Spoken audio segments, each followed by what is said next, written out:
Assalamualaikum warahmatullahi wabarakatuh.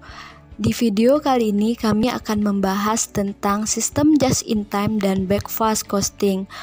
Kelompok 1 yang beranggotakan Vicha Indriani, Yesi Permatasari, Jihan Fairuz, dan Ramadio Satria.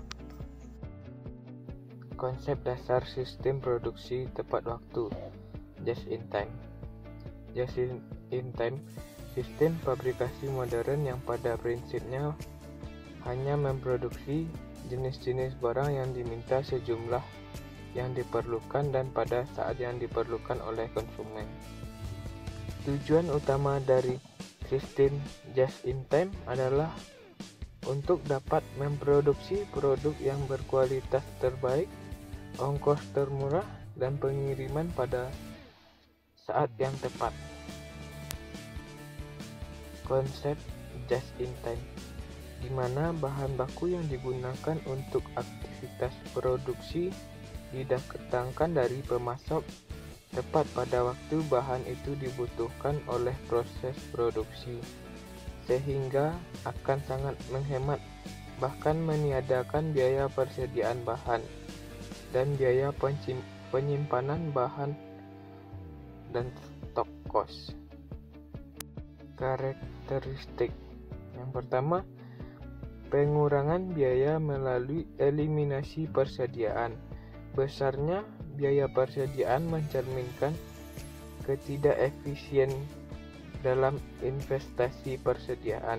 Yang kedua, eliminasi biaya persediaan dapat tercapai bila bahan baku sudah siap pada saat dibutuhkan dan barang jadi sudah siap saat konsumen inginkan.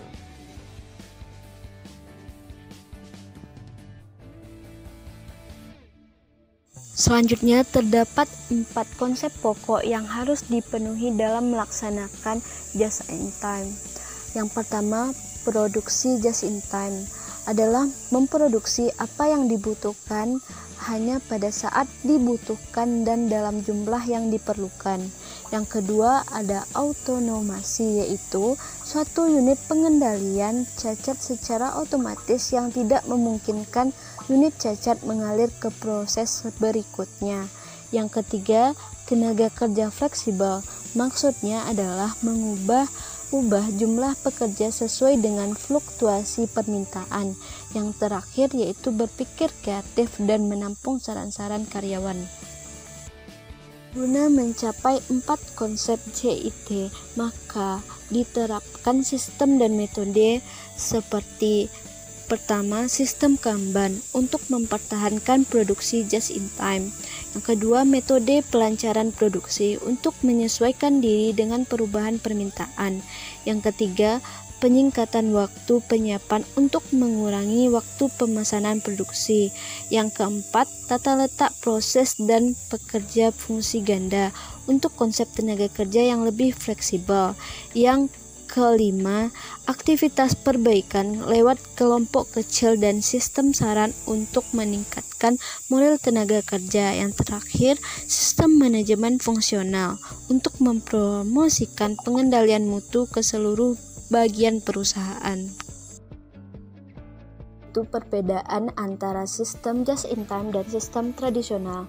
Yang pertama, dalam just in time ada sistem tarikan atau sistem penentuan aktivitas berdasar permintaan konsumen, sedangkan di tradisional sistem dorongan atau sistem penentuan aktivitas berdasar dorongan aktivitas sebelumnya. Yang kedua, dalam JIT persediaan tidak signifikan karena JIT menggunakan sistem tarikan dapat mengurangi persediaan menjadi tidak signifikan atau sangat sedikit.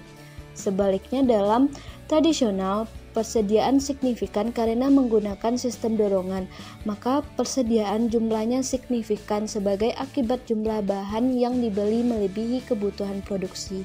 Yang ketiga, dalam JIT menggunakan pemasok dalam jumlah sedikit untuk mengurangi atau mengeliminasi aktivitas-aktivitas tidak bernilai tambah, memperoleh bahan yang bermutu tinggi dan berharga murah. Sedangkan dalam sistem tradisional menggunakan banyak pemasok untuk memperoleh harga yang murah dan mutu yang baik. Tapi akibatnya banyak aktivitas tidak bernilai tambah, dan untuk memperoleh harga yang lebih murah harus dibeli bahan dalam jumlah yang banyak atau mungkin dengan mutu yang rendah. Yang keempat, JT menerapkan kontrak jangka panjang untuk membangun hubungan baik yang saling menguntungkan, sehingga dapat dipilih pemasok yang memasok bahan berharga murah, bermutu tinggi, berkinerja, pengiriman tepat waktu dan jumlah. Sedangkan di tradisional menerapkan kontrak jangka pendek dengan banyak pemasok, sehingga untuk memperoleh harga murah harus dibeli dalam jumlah yang banyak atau mungkin mutunya rendah. Yang kelima, dalam sistem JT terdapat struktur seluler atau pengelompokan untuk melakukan pengolahan satu jenis atau satu keluarga produk tertentu.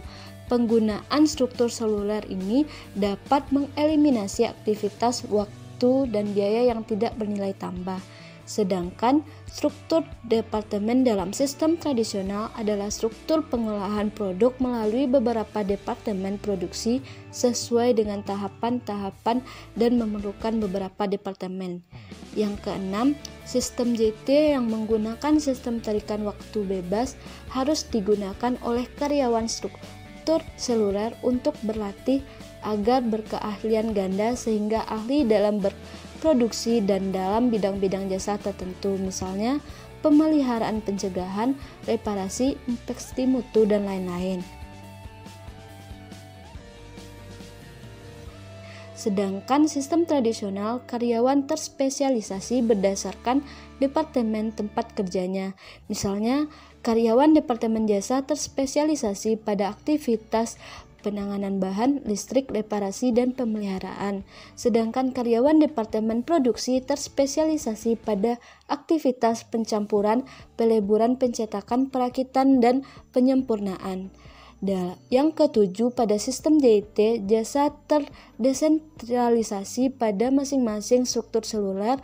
Pada karyawan selain ditugas untuk berproduksi, tapi juga pada pekerjaan jasa yang secara langsung mendukung produksi si struktur selulernya.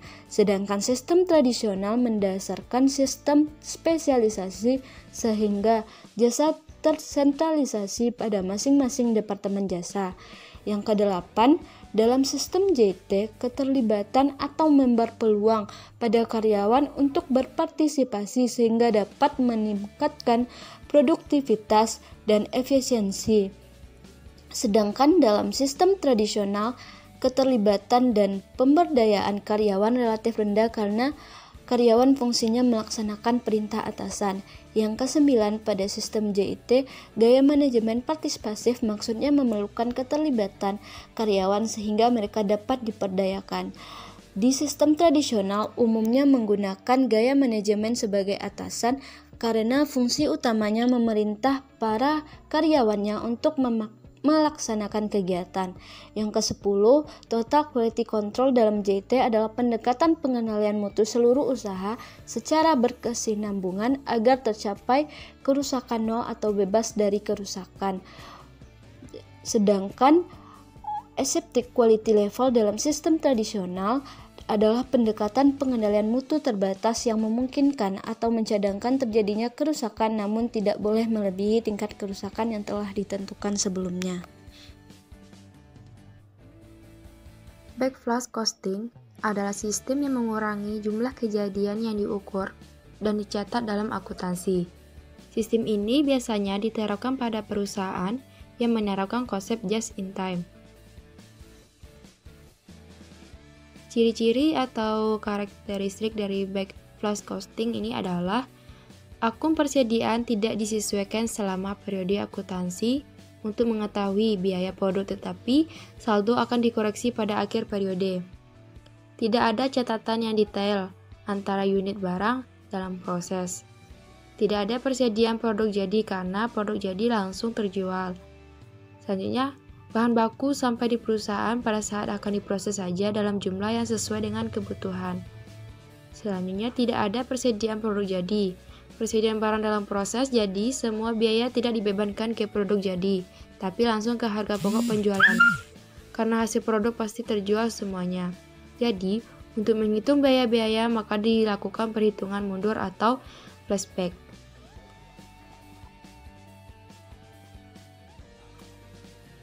Hubungan just-in-time dengan backflow costing. Konsep backflow costing biasanya diterapkan pada konsep just-in-time yang bertujuan sama-sama mengurangi biaya yang mungkin terjadi. Backflow dapat diterapkan ke sistem JIT yang sudah matang, di mana kecepatan atau velositas yang begitu tinggi sehingga akuntansi tradisional tidak praktis. Baik perhitungan biaya berdasarkan pesanan maupun perhitungan biaya berdasarkan proses, metode umum dalam akuntansi biaya melibatkan pemeliharaan buku tambahan atau biaya WIP. Buku tambahan ini diperbarui menggunakan banyak jurnal akuntansi. Tujuan just-in-time ini sendiri yaitu meminimalkan penggunaan bahan baku, barang dalam proses, dan bahan jadi, sedangkan tujuan backflow sendiri itu menyederhanakan akuntansi arus biaya produksi. Dalam sistem JIT yang menerapkan backflow, semua langkah perhitungan biaya standar akan memberikan hasil yang hampir sama karena hanya sedikit unit yang ada dalam persediaan di tiap waktu. Analogi dasar dari akuntansi keuangan. Metode yang digunakan oleh perusahaan non-manufaktur adalah metode perpetual dan metode periodik. Dalam metode perpetual, akun persediaan barang dagangan didebit dan untuk setiap pembelian barang dan dikredit untuk harga pokok dari setiap penjualan barang. Tujuannya adalah untuk mencatat setiap peningkatan atau penurunan dalam akun persediaan sehingga tersedia catatan perpetual dari biaya barang dagangan yang terdapat pada persediaan. Pada metode persediaan periodik membiarkan saldo awal dari akun persediaan barang dagangan tidak berubah selama periode akuntansi. Penyesuaian di akhir periode dibuat agar saldo akhirnya sama dengan hasil perhitungan fisik. Harga pokok penjualan yang merupakan total aliran dari barang dagangan untuk periode akuntansi tersebut dihitung dan dicatat hanya di akhir periode. Hal ini dilakukan dengan menambah saldo awal biaya persediaan barang dagangan ke total pembelian dan mengurangi dengan biaya persediaan akhir. Seperti tidak dilakukannya secara terinci atas persediaan barang dagangan pada metode periodik. Demikian pula tidak ada penelusuran terinci atas persediaan WIP yang dilakukan oleh produsen yang menggunakan perhitungan biaya backflow. Kedua metode ini bergantung pada perhitungan akhir periode dan penyesuaian atas akun persediaan.